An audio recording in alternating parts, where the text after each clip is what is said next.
236억 달러를 들고 도쿄에서 날아온 인도네시아 대통령. 하지만 서울의 반응은 싸늘했습니다. 영접은 사무관 1명. 회의는 7분 만에 끝났습니다. 128억 달러를 프랑스에 쏟아부으면서 한국에는 2조 원도 안 낸 나라, 기술까지 훔치려다 적발된 나라, 그런 나라가 다시 한국 앞에 손을 벌렸습니다. 하지만 한국이 내민 것은 악수가 아니라 6조 3천억 원짜리 청구서였습니다. 인도네시아 차관보가 직접 밝힌 72시간의 치욕, 그 충격적인 전말을 지금 공개합니다. 시작하기 전 구독과 좋아요, 그리고 대한민국 파이팅 댓글로 한국을 응원해주세요. 도쿄 하네다 공항의 VIP 라운지에서 저는 샴페인 잔을 들어 올렸습니다. 236억 달러. 에너지, 반도체, 금융, 안보에 이르기까지 10개의 양해각서. 일본의 이시바 총리는 프라보어, 가카의 손을 두 손으로 감싸주며 아세안의 핵심 파트너라는 달콤한 수식어를 아낌없이 쏟아냈습니다. 수행단 전원이 들뜬 표정이었죠. 저, 아구스 위자야. 인도네시아 국방부 방위획득국 차관보로서 26년을 이 바닥에서 굴러온 사람으로서 이 정도면 완벽한 순방이라고 자부했습니다. 하지만 비행기가 김포공항을 향해 고도를 낮추기 시작하자 제 전화기가 울렸습니다. 프라보어 가카의 직통 전화였습니다. 아구스, 서울에서 KF-21 16대를 반드시 따내라. 분담금은 최대한 깎아서. 일본에서 받은 실탄이 있으니 한국도 우리를 무시 못할 거다. 저는 창밖으로 보이는 서울의 야경을 내려다보며 웃었습니다. 솔직히 말하겠습니다. 그 순간 저는 한국을 만만하게 봤습니다. 아니, 만만하게 본 정도가 아니었습니다. 한국은 제 머릿속에서 언제든 손을 벌리면 기술을 내어주는 편리한 창고 같은 존재였습니다. 왜냐고요? 한국은 방산 수출이 절실한 나라입니다. 동남아 시장에 발을 들이려면 인도네시아라는 교두보가 반드시 필요하죠. 2억 8천만 인구, 아세안 최대 경제국, 말라카 해협을 끼고 앉은 지정학적 요충지. 이 모든 카드가 우리 손에 있었습니다. 한국이 아무리 기분이 나빠도 결국 우리에게 고개를 숙일 수밖에 없다는 게 제 26년 경력이 내린 결론이었습니다. 김포공항에 내리는 순간까지도 저는 그 확신에 한치의 흔들림이 없었습니다. 하지만 트랩을 내려서는 순간 첫 번째 이상한 일이 벌어졌습니다. 영접을 나온 사람이 과장급 실무자 1명이었습니다. 1명. 3년 전 제가 서울에 왔을 때는 차관이 직접 나와서 악수를 건넸습니다. 의전 차량 3대에 경호원까지 붙었죠. 그런데 지금 저를 맞이하는 건 이름도 기억나지 않는 젊은 사무관 하나와 검은색 승합차 한 대뿐이었습니다. 등골이 서늘해지는 느낌이었습니다. 하지만 저는 그 감각을 애써 무시했습니다. 피곤해서 예민해진 거라고, 시차 때문이라고 스스로를 달랬습니다. 승합차 안에서 수르야 대령이 제 옆에 앉았습니다. 수르야는 제 신복이었습니다. 과거 KAI의 파견 기술자로 위장에 들어갔던 인물이죠. 그가 소근거렸습니다. 차관보님, 분위기가 좀 이상하지 않습니까? 긴장할 것 없어. 한국 놈들이 삐진 거겠지. 어차피 우리가 뭘 원하는지 보여주면 태도가 달라질 거야. 저는 그렇게 대답했지만 손바닥에 땀이 차고 있다는 걸 스스로 알고 있었습니다. 차창 밖으로 스쳐 지나가는 서울의 거리는 3년 전과 똑같았습니다. 하지만 그 거리가 제게 보내는 공기는 완전히 달라져 있었습니다. 차갑고 건조하고 한 방울의 환영도 없는 바람이었습니다. 호텔 로비에 도착했을 때 리자 소장이 먼저 와 있었습니다. 인도네시아 공군 작전사령관인 그는 이번 순방의 군사 수석 자문이었죠. 리자는 체격이 크고 목소리가 우렁찬 사람이었습니다. 그가 로비 소파에서 벌떡 일어나며 말했습니다. 차관보님, 늦으셨군요. 도쿄에서 좋은 소식 많이 가져오셨습니까? 236억 달러어치를 가져왔지. 내일 한국 측에 보여줄 카드로는 충분하고도 남아. 리자가 하얀 이를 드러내며 웃었습니다. 한국이 우리한테 줄 건 결국 줄 겁니다. KF-21을 팔아야 실적이 나오는 건 그쪽이니까요. 저도 웃었습니다. 하지만 지금 돌이켜보면 그 웃음이 제 인생에서 가장 멍청하고 오만한 웃음이었습니다. 그때까지만 해도 저는 몰랐습니다. 다음 날부터 시작될 72시간이 제 경력 26년을 통째로 부정하고 저라는 인간의 모든 자존심을 산산조각 내버릴 치욕의 시간이 될 거라는 사실을 말입니다. 솔직하게 고백하겠습니다. 저는 한국을 2번 배신했습니다. 아니, 정확히 말하면 3번입니다. 그리고 그 모든 배신은 제가 직접 설계하고 실행한 것이었습니다. 첫 번째 배신은 5년 전이었습니다. KF21 보람의 공동개발 사업이 한창이던 시점에 저는 수르야 대령을 KAI 사천 공장에 파견 기술자로 심어 넣었습니다. 명목상으로는 공동개발 파트너국의 기술 습득이었지만 실제 임무는 달랐습니다. 항전 장비 설계도, 기체 구조 핵심 알고리즘, 그리고 개발 중이던 AESA 레이더의 초기 설계 데이터, 이것들을 USB 3개에 나눠 담아 반출하는 것이 수르야에게 내린 비밀 지령이었습니다. 방위획 특국 자체 평가로 그 기술의 가치는 최소 22조 원이었습니다. 22조 원짜리 기술을 공짜로 빼오는 겁니다. 성공하면 인도네시아는 수십 년의 연구개발 기간을 건너뛰고 단숨에 자체 전투기 개발의 기초를 확보하게 되죠. 저는 이것을 효율적 기술 확보 전략이라고 불렀습니다. 도둑질을 품위 있는 단어로 포장하는 데는 자신이 있었으니까요. 하지만 수르야는 적발되었습니다. 한국의 방첩 시스템은 제 예상보다 훨씬 정교했습니다. USB에 복사되는 파일의 디지털 워터마크, 출입 이력과 파일 접근 시간의 교차 검증, 심지어 건물 내부 CCTV의 동선 분석까지. 수르야가 USB를 주머니에 넣고 정문을 나서려는 순간 보안요원 4명이 그를 에워쌌습니다. 저는 자카르타에서 그 소식을 들었을 때 심장이 입 밖으로 튀어나올 뻔했습니다. 하지만 동시에 머리는 차갑게 돌아갔습니다. 즉시 외교부를 통해 성명을 냈죠. 수르야 대령의 개인적 일탈이며 인도네시아 정부의 공식 지시와는 무관합니다. 새빨간 거짓말이었습니다. 작전 지시서에는 제 서명이 찍혀 있었습니다. 하지만 한국은 외교적 파열을 원하지 않았고 수르야를 조용히 추방하는 선에서 사건을 마무리했습니다. 저는 살아남았습니다. 그리고 한국의 그 관용을 저는 약함으로 해석했습니다. 한국은 호구다. 맞아도 참는 놈들이야. 이것이 제 두 번째 실수였습니다. 두 번째 배신은 분담금이었습니다.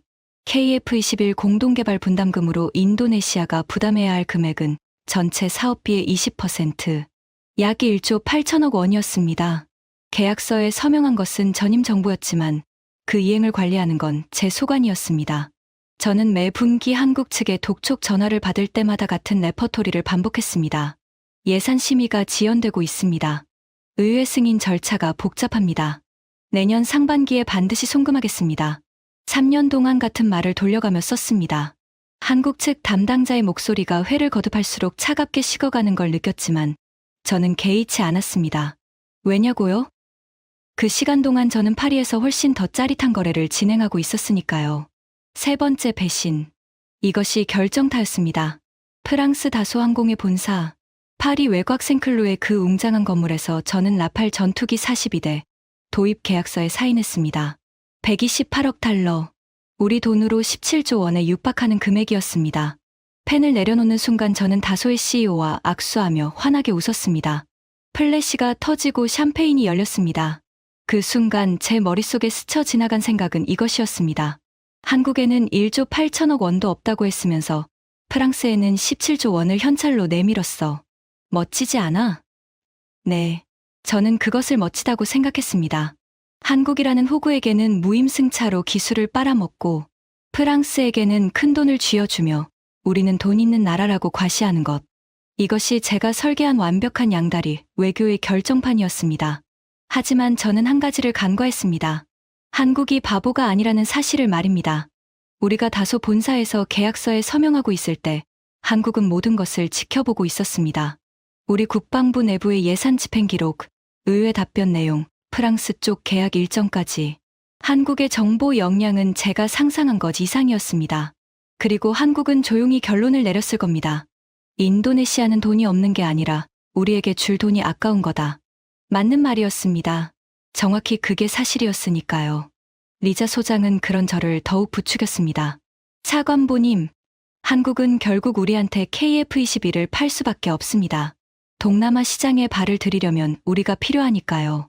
분담금, 깎으면 됩니다. 기술 유출, 이미 물 건너간 일이고 우리는 당당하게 가면 됩니다. 당당하게? 물론이죠. 우리한테는 라팔이 있잖습니까? 한국이 비협조적이면 KF21 없이 라팔로 가면 그만입니다. 선택지가 우리에게 있는 겁니다. 저는 리자의 그 말에 고개를 끄덕였습니다. 선택지가 우리에게 있다. 그 문장이 얼마나 허망한 착각이었는지를 깨닫는 데는 채 48시간이 걸리지 않았습니다. 다음 날 아침 9시, 한국 국방부 회의실.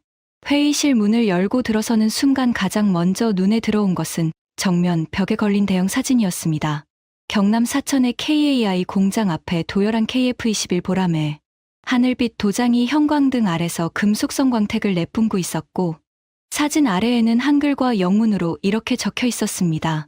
KF-21 보람에 양산 1호기 출고. 저는 속으로 코웃음을 쳤습니다. 겨우 한 대 만들어 놓고 사진까지 걸어놨어. 시제기 몇 대 굴리다가 양산 한 대 나왔다고 이 호들갑인가. 회의 테이블에는 한국 측 인원 4명이 이미 앉아 있었습니다. 국방부 방위사업정책관실 소속이었는데 직급이 미묘했습니다. 가장 높은 사람이 국장급이었습니다. 차관은커녕 실장도 나오지 않은 겁니다. 저는 자리에 앉으면서 불쾌함을 감추지 않았습니다. 의전은 상대에 대한 존중의 척도입니다. 차관보급인 저에게 국장급을 배석시킨 것은 명백한 격하 대우였죠. 오늘 협의 안건은 3가지입니다. 한국 측 국장이 종이를 꺼내며 사무적으로 말을 꺼냈습니다. 인사치레도 없었습니다. 악수도 형식적이었고 명함 교환은 이미 실무선에서 끝난 상태였죠. 저는 먼저 공격 카드를 꺼냈습니다. KF-21 16대 초도 물량의 우선 배정과 분담금, 조정 방안에 대해 논의하고 싶습니다. 양국의 특별 포괄적 전략 동반자 관계에 걸맞은 유연한 접근이 필요하다고 봅니다. 유연한 접근. 이것은 외교 용어로 깎아달라는 뜻입니다. 한국 측 국장은 제 말이 끝나기가 무섭게 서류 한 장을 테이블 위로 밀어냈습니다. 분담금 건은 내일 별도 협의 예정입니다. 오늘은 일정 조율만 진행하겠습니다. 그리고 자리에서 일어났습니다. 회의는 7분 만에 끝났습니다. 7분. 저는 일어서지 못하고 한참을 의자에 앉아 있었습니다. 옆에 있던 수르야가 제 어깨를 건드렸습니다. 차관보님, 나가셔야 합니다. 복도로 나오자 리자 소장이 기다리고 있었습니다. 그의 표정에도 당혹감이 서려 있었습니다. 7분이라니. 이건 회의가 아니라 통보 아닙니까? 저는 리자를 돌아보며 말했습니다. 삐진 거야. 우리가 라팔 산 거에 자존심 상한 거지. 내일 분담금 협상에서 적당히 달래주면 돌아올 거야. 하지만 제 심장은 그 말을 믿고 있지 않았습니다. 심장 박동이 평소보다 빠르게 뛰고 있었고 관자놀이에 얇은 땀이 맺혀 있었습니다. 26년 경력의 관료적 직감이 무언가 단단히 잘못되고 있다고 경고하고 있었습니다. 저녁 호텔로 돌아와 수르야와 단둘이 마주 앉았습니다. 방 안에는 소주잔 2개와 한국산 소주 한 병이 놓여 있었습니다. 미니바에 있던 걸 꺼낸 거죠. 수르야가 소주를 따르며 조심스럽게 말했습니다. 차관보님, 제가 좀 알아봤는데요. 내일 일정에 KAI 사천 공장 방문이 포함되어 있습니다. 공장, 왜? 한국 측이 직접 넣었습니다. 우리가 요청한 게 아니에요. 저는 소주를 한 모금 마셨습니다. 목구멍이 타들어가는 듯한 알코올의 열기가 식도를 타고 내려갔지만 속은 차가웠습니다. 보여주겠다는 거야. 자기네가 뭘 만들었는지. 네, 그런 것 같습니다.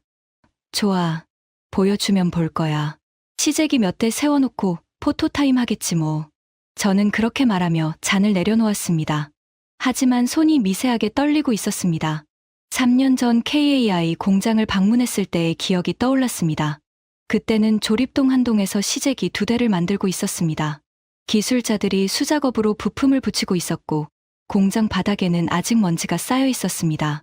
그 정도 수준이겠지. 3년 만에 뭐가 달라졌겠어. 저는 그렇게 스스로를 안심시켰습니다. 하지만 리자 소장의 다음 말이 제 안도를 박살냈습니다.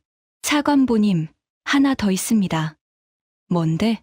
내일 KAI 방문 일정에 저희만 있는 게 아니라고 합니다. 무슨 뜻이야? 다른 나라 대표단도 같은 날 공장을 방문한다는 정보가 있습니다. 어느 나라인지는 확인이 안 됩니다. 방 안에 침묵이 내려앉았습니다. 형광등 불빛이 미세하게 깜빡였고 창밖에서는 서울의 야간 교통소음이 멀리서 우웅거렸습니다. 저는 소주잔을 내려다봤습니다. 투명한 액체의 표면에 천장 불빛이 일렁이고 있었습니다. 다른 나라. 그 순간 처음으로 가슴 깊은 곳에서 불안이라는 감정이 올라왔습니다. 차갑고 끈적한 무언가가 위장 바닥에서부터 명치를 향해 기어오르는 느낌이었습니다. 신경 쓸 것 없어. 내일 가보면 알 거야. 저는 수르야에게 그렇게 말했지만 그날 밤 저는 잠을 이루지 못했습니다. 호텔 침대에 누워 천장을 올려다보며 이상한 예감과 싸웠습니다. 아무리 생각해도 한국의 태도가 설명이 되지 않았습니다. 7분짜리 회의, 과장급 영접, 커피 한 잔 없는 냉대. 이것은 단순히 삐진 것이 아니었습니다.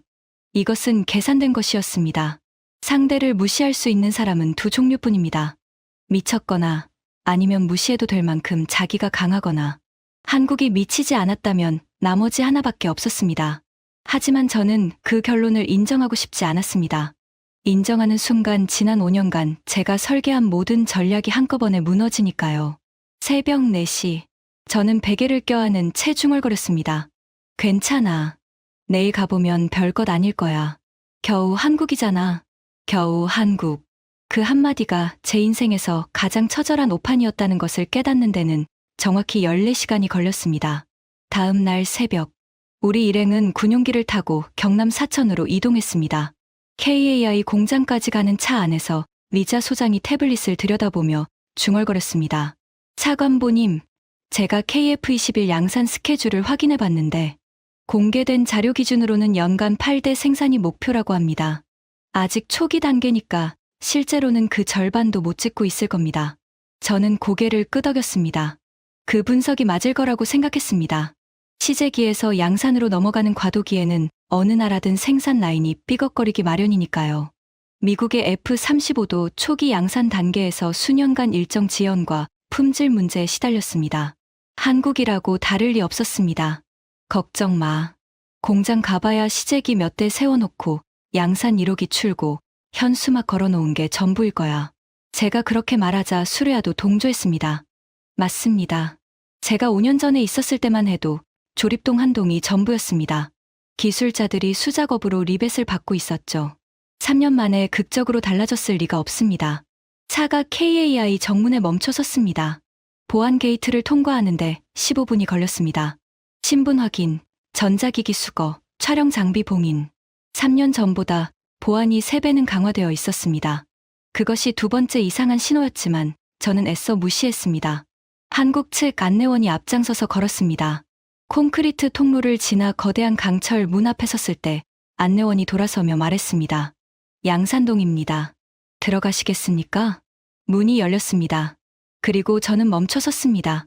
다리에서 힘이 빠지는 걸 느꼈습니다. 옆에 있던 리자 소장이 숨을 들이켜는 소리가 들렸습니다. 수레아는 아예 입을 벌린 채 한 발짝도 떼지 못하고 있었습니다. 눈앞에 펼쳐진 것은 제가 상상한 것과 완전히 다른 광경이었습니다. 거대한 양산 라인이었습니다. 축구장 4개를 이어붙인 것 같은 거대한 공간에 KF21이 일렬로 늘어서 있었습니다. 한 대가 아니었습니다. 동시에 6대가 조립 중이었습니다. 각 스테이션마다 기체가 놓여 있었고 로봇팔이 정밀하게 패널을 붙이고 있었습니다. 천장에 매달린 크레인이 엔진 모듈을 들어 올리고 있었고 바닥에 컨베이어가 느리지만 확실하게 기체를 다음 공정으로 밀어내고 있었습니다. 3년 전 먼지 쌓인 조립동은 흔적도 없었습니다. 바닥은 에폭시 코팅으로 반질반질했고 공기는 정화 시스템을 거쳐 병원처럼 깨끗했습니다. 기술자들은 하얀 방진복을 입고 있었고 각 공정의 상태를 보여주는 대형 모니터가 벽면을 따라 줄지어 있었습니다. 이건 시제가 아닙니다. 이건 본격 생산입니다. 제 발이 콘크리트 바닥에 붙은 것처럼 움직이지 않았습니다. 위장이 뒤틀리는 느낌이었습니다. 3년 만에 이렇게 변할 수 있다고? 어떻게? 리자 소장이 제 옆에서 속삭였습니다. 그의 목소리가 떨리고 있었습니다. 차관보님, 이건 연간 8대가 아닙니다. 이 라인 규모면 연간 18대에서 20대는 가능합니다. 저는 대답하지 못했습니다. 입이 마른 채로 양산 라인을 따라 걸었습니다. 한국 측 안내원은 아무 설명도 하지 않았습니다. 그저 앞에서 걸으며 이쪽입니다만 반복했습니다. 그 침묵이 어떤 말보다 무서웠습니다. 굳이 설명할 필요가 없다는 뜻이었으니까요. 보면 아니까. 양산 라인 끝에 다다랐을 때 완성된 기체 한 대가 최종 검사를 받고 있었습니다. 하늘빛 도장 위에 태극 마크가 선명했고 기체 표면의 마감은 한 치의 주름도 없이 매끈했습니다. 스텔스 코팅의 검은 광택이 형광등 아래서 은은하게 빛나고 있었습니다. 수레아가 제 소매를 잡아당겼습니다.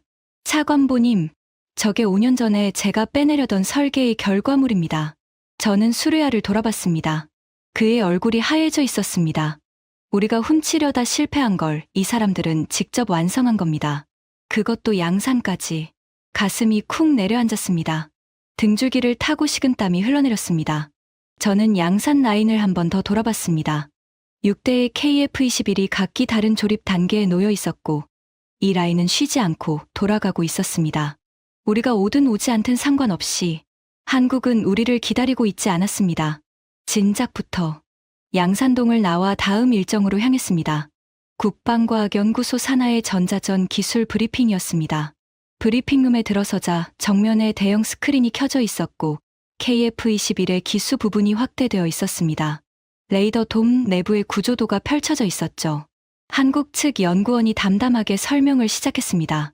40대 중반으로 보이는 여성이었는데 목소리에 감정의 기복이 전혀 없었습니다. 마치 날씨를 알려주듯이 말했습니다. KF-21에 탑재된 AESA 레이더는 대한민국이 독자 개발한 것입니다. 미국 측에 기술 이전을 요청했으나 거부되었기 때문에 자체 연구 개발로 전환했습니다. 1200개의 송수신 모듈이 동시에 작동하며 탐지 범위는 기밀이므로 공개하지 않겠습니다. 저는 의자에 앉은 채 등이 굳어지는 걸 느꼈습니다. 미국이 안 줬다. 그래서 직접 만들었다. 이 두 문장이 제 뇌리에 모처럼 박혔습니다. 왜냐고요? 5년 전 수리아에게 빼돌리라고 지시한 것이 바로 이 AESA 레이더의 초기 설계 데이터였기 때문입니다. 그때 우리는 실패했습니다. USB가 적발되고 수리아는 추방당했죠. 저는 그때 속으로 이렇게 생각했습니다. 어차피 한국도 이걸 완성 못할 거야. 미국도 안 주는 기술을 한국 혼자 어떻게 해. 그런데 이 사람들은 해냈습니다. 우리가 훔치려다 실패한 기술을 미국이 줄 수 없다고 선을 그은 기술을 스스로의 힘으로 완성시켜 버렸습니다. 게다가 양산 전투기에 이미 탑재까지 마친 상태였습니다. 리자 소장이 손을 들었습니다. 질문 하나 하겠습니다. AESA 레이더의 전자전 능력은 어느 수준입니까? 구체적으로 다기종적 항공기를 동시에 몇 대까지 추적할 수 있습니까? 한국 측 연구원이 리자를 바라봤습니다. 3초 정도 침묵이 흘렀습니다. 죄송합니다. 구체적 수치는 기밀 사항입니다. 리자의 표정이 굳어졌습니다. 군인이라 기밀의 무게를 압니다. 숨길 가치가 없는 건 기밀로 분류하지 않습니다. 기밀이라는 것은 숨길 만큼 대단하다는 뜻이니까요.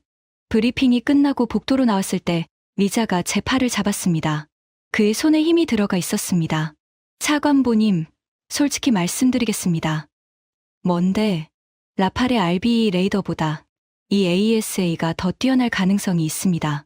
저는 리자를 쳐다봤습니다. 리자는 라팔 도입을 저와 함께 추진한 사람입니다. 라팔의 성능을 누구보다 잘 아는 군인이었죠. 그런 그가 한국 레이더가 더 나을 수 있다고 말하고 있었습니다. 뭘 근거로 그런 말을 해? 모듈 수입니다. 라팔의 RBE는 송수신 모듈이 838개입니다. 방금 한국 측이 말한 건 1200개입니다. 모듈 수만 놓고 보면 43% 더 많습니다. 그 차이가 의미하는 건 탐지 범위와 정밀도의 격차입니다. 숫자만으로 단정할 수는 없잖아. 물론이죠. 하지만 차관보님, 미국이 기술 이전을 거부할 만큼 민감한 기술을 한국이 독자 개발해서 양산기에 탑재까지 마쳤습니다. 이건 세계적으로도 미국, 프랑스, 이스라엘 정도만 가능한 영역이에요. 한국이 그 반열에 올라선 겁니다. 저는 대답하지 못했습니다. 복도 바닥에 리놀륨이 형광등 아래서 차갑게 빛나고 있었고 제 구두 소리만 공허하게 울렸습니다. 그 순간 한 가지 끔찍한 사실이 제 머리를 관통했습니다. 우리가 5년 전에 이 기술을 훔치려 했다는 사실을 한국은 잊지 않고 있었습니다. 아까 브리핑에서 연구원이 미국 측에 기술 이전을 요청했으나 거부되었다고 말한 직후 잠깐 저를 쳐다봤습니다. 0.5초 정도. 아주 짧은 시선이었지만 그 눈빛에 담긴 메시지는 명확했습니다. 당신들도 이걸 훔치려 했었죠. 하지만 우리는 직접 해냈습니다. 등에서 식은땀이 줄줄 흘러내렸습니다. 브리핑동을 나와 본관 건물로 이동하는 길이었습니다. 점심 식사 일정이 잡혀 있었죠. 본관 1층 로비를 지나는데 오른쪽 복도에서 아랍어가 들려왔습니다. 저는 걸음을 멈췄습니다. 복도 끝 회의실 문이 반쯤 열려 있었고 그 안에서 하얀 토브를 입은 남성 5명이 테이블에 둘러앉아 있었습니다. 그들 앞에는 KF-21의 축소 모형이 놓여 있었고 대형 스크린에는 무기 탑재 옵션이 표시되어 있었습니다. 사우디아라비아. 제 심장이 한 박자 멈추는 느낌이었습니다. 그때 반대편 복도에서 영어가 들렸습니다. 유럽 억양이었습니다. 돌아보니 회색 양복을 입은 남성 3명이 한국 측 안내원과 함께 걸어오고 있었습니다. 그들의 가슴에 달린 명찰에는 폴란드어가 적혀 있었습니다. 그리고 로비 소파에는 파란색 공군 제복을 입은 동남아계 군인 2명이 앉아 있었습니다. 어깨에 국기 패치가 보였습니다. 필리핀이었습니다. 세 나라. 같은 날, 같은 공장에 세 나라의 구매 대표단이 와 있었습니다. 리자 소장이 제 뒤에서 낮게 내뱉었습니다. 저들이 어제 수레아가 말한 다른 나라였군요. 저는 아무 말도 할 수 없었습니다. 다리가 후들거렸습니다. 로비 한가운데 서서 세 방향에서 들려오는 아랍어와 영어와 타갈로그어를 동시에 듣고 있었습니다. 한국 측 안내원이 다가왔습니다. 차관보님, 식당은 이쪽입니다. 저는 정신을 부여잡고 한 발짝을 뗐습니다. 하지만 발걸음이 무거웠습니다.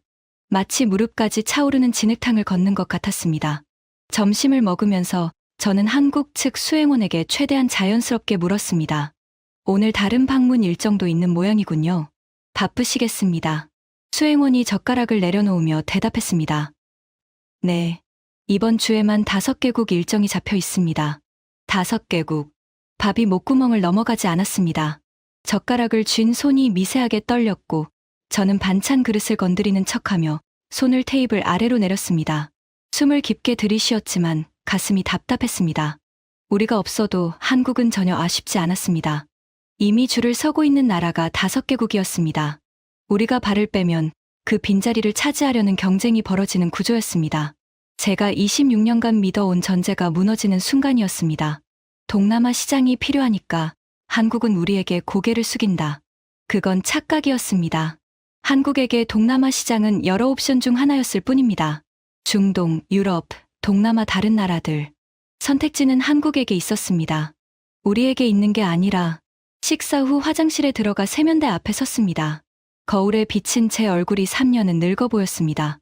눈 밑에 다크서클이 내려앉아 있었고 이마에는 땀 자국이 말라붙어 있었습니다. 수레아가 화장실 문을 열고 들어왔습니다. 차관보님, 괜찮으십니까? 수르야, 우리 큰일 났어. 그것이 제 입에서 나온 첫 번째 솔직한 말이었습니다. 오후 일정은 경남 창원의 한화에어로스페이스 시험장이었습니다. 차로 이동하는 40분 동안 차 안은 무거운 침묵으로 가득했습니다. 아무도 말하지 않았습니다. 리자 소장은 창밖만 보고 있었고 수레아는 전화기를 만지작거리고 있었습니다. 저는 눈을 감고 있었지만 잠이 오지 않았습니다. 머릿속에서 아까 로비에서 본 사우디, 폴란드, 필리핀 대표단의 모습이 멈추지 않고 재생되고 있었습니다. 시험장에 도착했습니다. 드넓은 들판 한가운데 콘크리트 관측소가 세워져 있었고 그 너머로 사격장이 펼쳐져 있었습니다. 먼 산기슭에 표적이 세워져 있는 게 아득하게 보였습니다. 관측소에 올라가자 정면에 거대한 차량이 한 대 서 있었습니다. 8개의 바퀴가 달린 장갑차 위에 거대한 포탑이 얹혀 있었습니다. 9m짜리 긴 포신이 하늘을 향해 비스듬하게 올라가 있었고 차체 전체가 사막 위장색으로 도장되어 있었습니다. K9 차륜형 자주포. 한국이 세계 최강이라 자부하는 K9 자주포의 차륜형 버전이었습니다. 궤도를 벗어던지고 바퀴를 달았다는 소식은 들었지만 실물을 보는 건 처음이었습니다. 리자 소장이 눈을 가늘게 뜨며 말했습니다. 포신 길이가 장난이 아니군요. 58구 경장입니까? 한국 측 관계자가 고개를 끄덕였습니다. 네. 일반탄 사거리 52km, 사거리 연장탄 기준 108km입니다. 108km. 리자의 얼굴이 돌처럼 굳었습니다. 군인이라 그 숫자가 뜻하는 바를 바로 알아차린 겁니다. 108km면 우리 공군 라팔의 작전 반경 안에서 적 지상 목표를 자주포로 타격할 수 있다는 뜻 아닙니까? 한국 측은 대답 대신 시범을 보여줬습니다. 시연이 시작되었습니다. K9 차륜형이 엔진을 걸자 저음의 디젤 진동이 관측소까지 전해졌습니다. 차체가 사격 위치로 이동하고 포신이 각도를 조절했습니다. 자동 장전 시스템이 포탄을 밀어넣는 금속성 소리가 들렸습니다. 쿵! 첫 발이 발사되었습니다. 관측소의 창문이 울렸고 가슴팍이 공기 충격파에 밀리는 느낌이 들었습니다. 코끝에 화약 냄새가 스쳤습니다. 5초 후 두 번째 발사, 7초 후 세 번째, 분당 9발이라고 했습니다. 관측소에 설치된 모니터에서 표적 지역의 영상이 실시간으로 중계되었습니다. 포탄이 표적을 정확히 타격하는 장면이 반복되었습니다. 52km 밖의 표적을 미터 단위로 맞추고 있었습니다. 하지만 진짜 충격은 그 다음이었습니다. 시연 담당자가 태블릿을 꺼내 들었습니다. 다음은 무인기 연동 시연입니다. 하늘에서 윙하는 소리가 들렸습니다. 고개를 들자 소형 무인기가 시험장 상공을 선회하고 있었습니다. 무인기가 전송하는 영상이 K9 차륜형의 사격 통제 장치에 실시간으로 입력되고 있었습니다. 무인기가 새로운 표적 좌표를 전송했습니다. K9의 포탑이 자동으로 방향을 바꾸고 포신 각도를 재조정했습니다. 조종수는 버튼 하나만 눌렀습니다. 쿵. 표적 명중. 무인기가 좌표를 찍고 자주포가 자동으로 조준하고 사람은 발사 버튼만 누르는 겁니다. 탐지부터 타격까지 12초. 리자 소장이 제 옆으로 다가왔습니다. 그의 얼굴에서 군인 특유의 냉정함이 사라져 있었습니다. 대신 공포에 가까운 표정이 드러나 있었습니다. 차관보님. 뭐야? 솔직히 말씀드리겠습니다. 라팔로는 이 시스템을 상대할 수 없습니다. 무슨 소리야? 드론입니다. 지금 전 세계 전장에서 드론이 전쟁의 룰을 바꾸고 있습니다. 수백 대의 저가 드론이 때로 몰려오면 라팔의 미카 미사일로 요격해야 하는데 미사일 한 발이 45억 원입니다. 드론 한 대가 600만 원이고요. 미사일 다 쓰면 라팔은 그냥 하늘에 떠있는 비싼 표적판이 됩니다. 저는 리자의 말을 듣고 있었지만 머리가 하얗게 비어가는 느낌이었습니다. 하지만 한국은 다른 접근을 하고 있습니다. 드론을 적으로 보는 게 아니라 아군으로 쓰는 겁니다. 방금 본 것처럼 무인기가 표적을 찾고 자주포가 때리는 구조. 그리고 KF-21의 로열 윙맨 시스템은 전투기가 무인기를 수족처럼 부리는 겁니다. 드론 시대의 답을 한국이 먼저 찾고 있는 겁니다. 리자가 숨을 들이쉬었습니다. 그의 커다란 체구가 한순간 작아 보였습니다. 차관보님, 우리가 128억 달러를 주고 산 라팔은 지난 세대의 전쟁을 위한 무기입니다. 하지만 다음 세대의 전쟁은 이미 시작됐습니다. 그리고 그 전쟁의 무기를 만들고 있는 건 프랑스가 아니라 한국입니다. 저는 관측소 창밖을 바라봤습니다. K9 차륜형이 시연을 마치고 원위치로 돌아가고 있었습니다. 8개의 바퀴가 흙먼지를 일으키며 거침없이 달려가는 모습이 마치 이 시험장을 벗어나 세계 시장으로 내달리는 것 같았습니다. 128억 달러. 그 돈으로 우리가 산 것은 과거였습니다. 한국이 만들고 있는 것은 미래였습니다. 저는 그제야 깨닫기 시작했습니다. 리자가 옳았습니다. 선택지는 우리에게 없었습니다. 처음부터 서울로 돌아온 것은 저녁 8시가 넘어서였습니다. 다음 날이 마지막 일정이었습니다. 한국 국방부 고위급 면담, 분담금 협상이 이루어질 자리였죠. 원래 이 자리에서 저는 분담금 50% 탕감 KF-21 16대 우선 배정을 요구할 작정이었습니다. 하지만 이틀간 본 것들이 제 전략을 완전히 무너뜨렸습니다. 양산 라인, AESA 레이더, 줄 서는 바이어들, K9 차륜형. 우리에게는 더 이상 한국을 압박할 카드가 없었습니다. 호텔방에서 프라보어 가카에게 전화를 걸었습니다. 가카, 상황이 생각보다 심각합니다. 뭐가 심각해? 한국이 우리를 필요로 하지 않습니다. KF-21 바이어가 최소 5개국 이상 대기 중이고 양산 라인은 이미 본궤도에 올랐습니다. 분담금 탕감은커녕 우리가 원래 금액의 배상금까지 물어야 할 판입니다. 전화기 너머로 긴 침묵이 흘렀습니다. 프라보어 가카의 거친 호흡 소리가 들렸습니다. 그래도 16대는 확보해야 한다. 라팔만으로는 부족해. 알겠습니다, 가카. 전화를 끊고 침대에 앉았습니다. 머리를 양손으로 감싸 쥐었습니다. 이마에서 땀이 흘러 손가락 사이로 떨어졌습니다. 다음 날 아침 10시. 한국 국방부 본관 4층 회의실. 이번에는 분위기가 달랐습니다. 한국 측에서 실장급이 나왔습니다. 양쪽 3명씩 마주 앉았습니다. 테이블 위에는 물컵만 놓여 있었습니다. 커피도 차도 없었습니다. 저는 먼저 입을 열었습니다. 양국의 오랜 파트너십을 고려하여 분담금 일정 조정과 KF-21 초도 물량 16대의 우선 배정을 요청합니다. 한국 측 실장이 제 말을 끝까지 듣더니 아무 표정 변화 없이 서류 한 묶음을 테이블 위로 밀어냈습니다. 서류 표지에 적힌 제목이 눈에 들어왔습니다. 한인도네시아 KF21 사업 정리 방안. 정리. 그 단어가 눈에 꽂히는 순간 심장이 멈추는 것 같았습니다. 정리라는 건 앞으로 잘 해보자가 아니라 끝내자는 뜻이니까요. 서류를 열었습니다. 손이 떨려서 첫 페이지를 넘기는데 3초가 걸렸습니다. 조건 1점, 미납 분담금 1조 8천억 원 전액 즉시 상환. 조건 2점, KAI 기술 유출 시도에 대한 배상금 4조 5천억 원. 조건 3점, 향후 20년간 대한민국 핵심 방산 기술 협력에서 인도네시아 완전 배제. 레이저 무기 체계, 군사 등급 반도체, 6세대 항공 플랫폼 포함. 조건 4점, 위 조건 전부 수용 시 KF21 블록 2 도입 협상 재개 가능. 단, 기술 이전 없음. 완제품 수입만 허용. 가격은 기존 공동개발 단가의 3.5배 적용. 서류를 읽고 있는 동안 제 시야가 흐려졌습니다. 글자가 일렁거렸습니다. 1조 8천억 더하기 4조 5천억. 합계 6조 3천억 원. 그리고 20년 봉쇄. 3.5배 가격. 이건 협상이 아닙니다. 이건 판결입니다. 한국 측 실장이 말했습니다. 검토 기한은 30일입니다. 회신이 없을 경우 사업 정리 절차에 들어갑니다. 그리고 자리에서 일어났습니다. 저는 서류를 쥔 채 꼼짝도 하지 못했습니다. 종이를 쥔 손가락이 하얗게 질려 있었습니다. 옆에 있던 리자 소장이 제 이름을 불렀지만 귀에 들어오지 않았습니다. 회의실 형광등 불빛이 갑자기 너무 밝게 느껴졌고 공기가 부족한 것 같았습니다. 복도로 나와서 벽에 등을 기댔습니다. 다리에 힘이 풀려 그대로 주저앉을 뻔했습니다. 수레아가 달려왔습니다. 차관보님, 괜찮으십니까? 가카에게 전화해. 지금 당장. 수레아가 전화를 걸었습니다. 프라보어 가카가 받았습니다.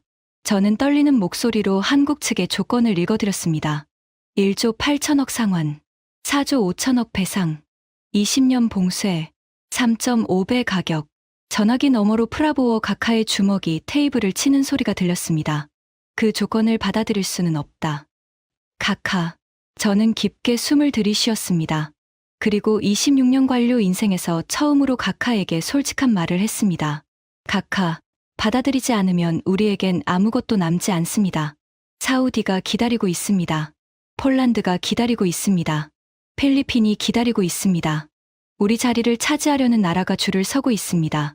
30일이 지나면 그 문은 영원히 닫힙니다. 전화기 너머로 프라보어 가카의 거친 호흡만이 들렸습니다. 5초, 10초, 15초. 내일 내가 직접 간다. 전화가 끊어졌습니다. 저는 복도 벽에 머리를 기댄 채 천장을 올려다봤습니다. 형광등의 차가운 불빛이 눈을 찔렀습니다. 복도 저편에서 한국 실무진들이 서류를 들고 지나가고 있었습니다. 그들의 표정에는 승리의 기색도 분노의 기색도 없었습니다. 그저 일상이라는 듯이 담담했습니다. 그 담담함이 가장 무서웠습니다. 우리의 운명을 결정하는 서류를 건네고도 커피 한 잔 마시러 가는 것처럼 자연스러운 저 태도. 그것은 곧 우리가 한국에게 더 이상 특별한 존재가 아니라는 뜻이었습니다. 우리는 그저 처리해야 할 서류 중 하나가 되어 있었습니다. 그날 밤 호텔 방은 전쟁터였습니다. 리자 소장과 수르야 대령, 그리고 저. 3명이 테이블에 둘러앉아 한국 측 서류를 들여다보고 있었습니다. 방 안에는 냉방기의 우웅거리는 소리와 종이를 넘기는 바스락거림만 있었습니다. 리자가 먼저 입을 열었습니다. 6조 3천억 원입니다. 우리 국방 예산의 3분의 1이에요. 알아. 20년 기술 봉쇄면 레이저 무기도, 군사 등급 반도체도, 6세대 전투기 기술도 전부 차단된다는 뜻입니다. 우리 공군은 앞으로 20년간 프랑스제 라팔과 튀르키예제 칸 전투기로 버텨야 합니다. 그것도 알아. 하지만 차관보님, 가장 문제는 라팔이 드론전에서 답이 안 된다는 겁니다. 오늘 K9 시연에서 보셨잖습니까? 전쟁이 바뀌고 있습니다. 미사일 한 발에 45억 원짜리를 드론 한 대에 600만 원짜리에 쏘는 전쟁을 어떻게 이깁니까? 저는 대답하지 못했습니다. 리자의 말이 전부 맞았기 때문입니다. 수르야가 조심스럽게 끼어들었습니다. 차관보님, 한 가지 더 말씀드려야 할 게 있습니다. 뭔데? 한국 측 서류에 제 이름이 있습니다. 방 안의 공기가 얼어붙었습니다.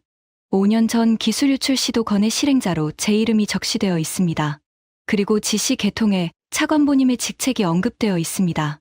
저는 수르야를 쳐다봤습니다. 그의 눈에 공포가 서려 있었습니다. 이름은 안 적혀 있었습니다. 하지만 방위획 특국 차관보급 지시라고 되어 있습니다. 한국은 모든 걸 알고 있었어요. 처음부터 심장이 얼음장처럼 차가워졌습니다. 한국이 5년 전에 수르야를 조용히 추방한 것은 관용이 아니었습니다. 증거를 모으고 있었던 겁니다. 언젠가 써먹을 칼을 갈고 있었던 겁니다.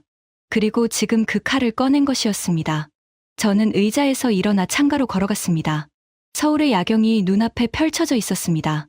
한강의 다리 위로 차량의 붉은 미등이 줄지어 흘러가고 있었고, 강남 쪽 빌딩 숲에서 삼성과 현대의 네온사인이 빛나고 있었습니다. 수십만 개의 불빛이 반짝이는 이 도시가 만들어내는 기술을 저는 훔치려 했었습니다. 그리고 실패했습니다. 저는 그제야 비로소 모든 것을 직시했습니다. 제가 저지른 일들이 하나하나 떠올랐습니다. 수르야에게 USB 반출을 지시하던 자카르타의 그날, 분담금 독촉 전화를 받으며 내년에 보내겠다고 거짓말하던 수백 번의 통화, 파리의 다소 본사에서 라팔 계약서에 사인하며 한국은 호구라고 쾌재를 부르던 그 저녁, 그 모든 순간에 저는 영리하다고 생각했습니다. 실리 외교를 한다고 자부했습니다. 하지만 그것은 영리함이 아니었습니다. 그것은 어리석음이었습니다. 가장 치명적인 종류의 어리석음.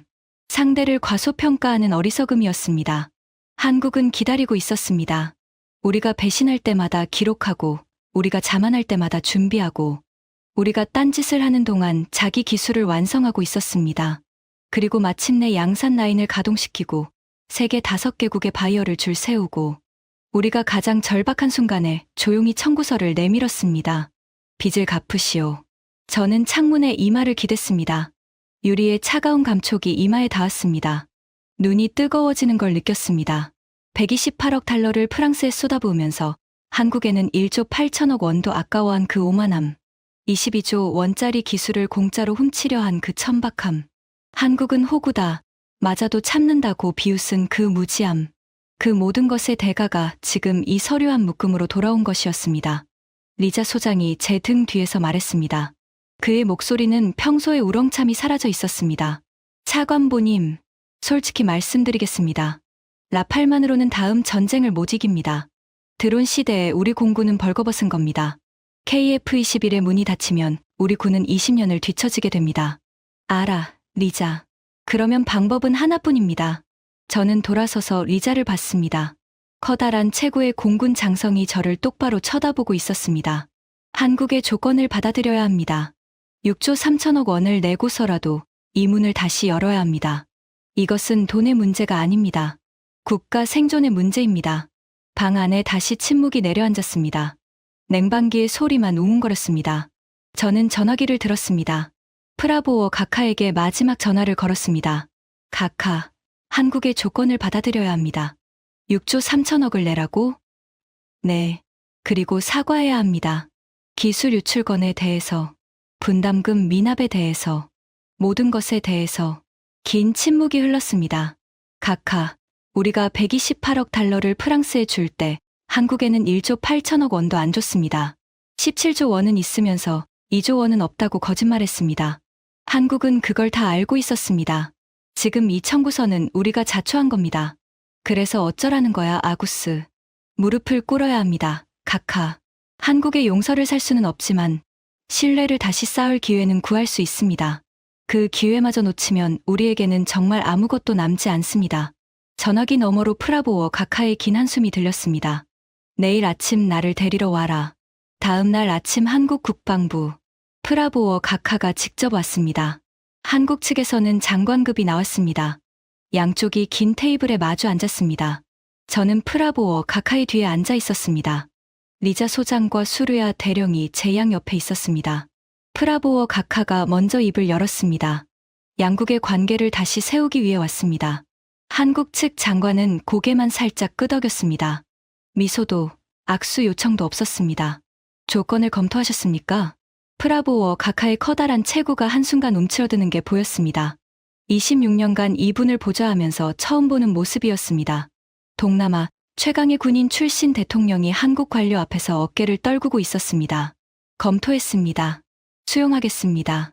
한국 측 장관이 서류를 밀어냈습니다. 프라보어 가카가 서명했습니다. 펜을 잡은 손이 떨리고 있었습니다. 회의는 12분 만에 끝났습니다.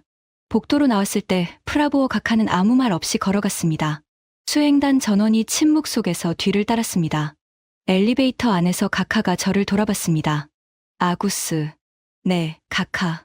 도쿄에서 받은 236억 달러. 그게 무슨 소용이었나. 저는 대답하지 못했습니다. 일본은 우리에게 돈을 줬어. 하지만 한국은 우리에게 거울을 들이댔어. 우리가 얼마나 오만했는지, 얼마나 멍청했는지를 비추는 거울을. 엘리베이터 문이 열렸습니다. 각하가 먼저 나갔습니다. 저는 엘리베이터 안에 잠시 더 서 있었습니다. 공항으로 향하는 차 안에서 저는 창밖을 바라봤습니다. 서울에서 김포로 향하는 도로. 3일 전 이 길을 달릴 때만 해도 저는 웃고 있었습니다. 한국은 호구다. 어차피 우리에게 고개를 숙인다. 그렇게 확신하면서. 하지만 고개를 숙인 것은 한국이 아니라 우리였습니다. 차가 고속도로에 올라탔을 때 하늘에서 굉음이 들렸습니다. 고개를 들어 창밖을 보니 남쪽 하늘에 제트기 한 대가 날고 있었습니다. 은빛 기체가 햇빛을 받아 번쩍였습니다. KF-21이었습니다. 시험 비행 중인 KF-21이 사천 상공을 가르고 있었습니다. 한국이 미국의 거부를 넘어 스스로 만들어낸 프랑스와 어깨를 나란히 하는, 그리고 우리가 훔치려다 실패한 바로 그 전투기가 대한민국의 하늘을 당당하게 날고 있었습니다. 눈이 뜨거워졌습니다. 시야가 흐려졌습니다. 저는 고개를 돌려 창밖을 보는 척했습니다. 수르야가 옆에서 조용히 말했습니다. 차관보님, 괜찮으십니까? 수르야. 5년 전에 내가 USB를 들고 나가려다 잡혔을 때 한국 보안요원이 뭐라고 했는지 기억하나? 기억합니다. 뭐라고 했지? 이건 훔쳐갈 수 있는 게 아닙니다. 이건 훔쳐갈 수 있는 게 아닙니다. 그때는 그 말이 단순한 경고인 줄 알았습니다. 하지만 지금은 압니다. 그것은 경고가 아니라 사실이었습니다. 한국의 기술은 USB에 담을 수 있는 파일이 아니었습니다. 수십 년간 실패하고 거부당하고 그래도 포기하지 않고 스스로 해내겠다는 의지가 만들어낸 결과물이었습니다. 그런 건 훔칠 수 없습니다. 돈으로도 살 수 없습니다. 236억 달러로도 살 수 없는 것이 있었습니다. 그것은 스스로의 힘으로 일어선 나라가 가지는 자존심이었습니다. 배신당하고도 무너지지 않고 더 강해져서 돌아오는 저력이었습니다. 비행기가 이륙했습니다. 서울이 작아지고 한반도가 멀어졌습니다. 구름 아래로 사라지는 대한민국의 땅을 내려다보며 저는 혼자 중얼거렸습니다. 다시는 그 나라를 만만하게 보지 마라. 그것은 누구에게 하는 말이 아니었습니다. 저 자신에게 하는 말이었습니다. 여러분, 지금까지 제 부끄러운 고백을 들어주셔서 감사합니다. 저 아구스 위자야는 오만한 자가 어떤 대가를 치르게 되는지를 온몸으로 배운 사람입니다. 한국은 조용히, 하지만 확실하게 세계 방산의 새로운 기준이 되고 있었습니다. 우리가 뒤에서 딴짓을 하는 동안에요. 이 이야기가 여러분께 어떤 울림을 남겼기를 바랍니다. 지금까지 인도네시아 방위획 특국 차관보가 서울에서 겪은 72시간의 치욕적인 고백이었습니다. 대한민국의 기술은 훔칠 수도, 돈으로 살 수도 없는 것이었습니다. 오직 스스로의 힘으로 일어선 나라만이 가질 수 있는 것이었죠. 이 자랑스러운 이야기를 주변에 널리 공유해주세요. 구독과 좋아요는 이 채널이 계속 진실을 전하는 힘이 됩니다. 지금까지 감동 새벽이었습니다. 감사합니다.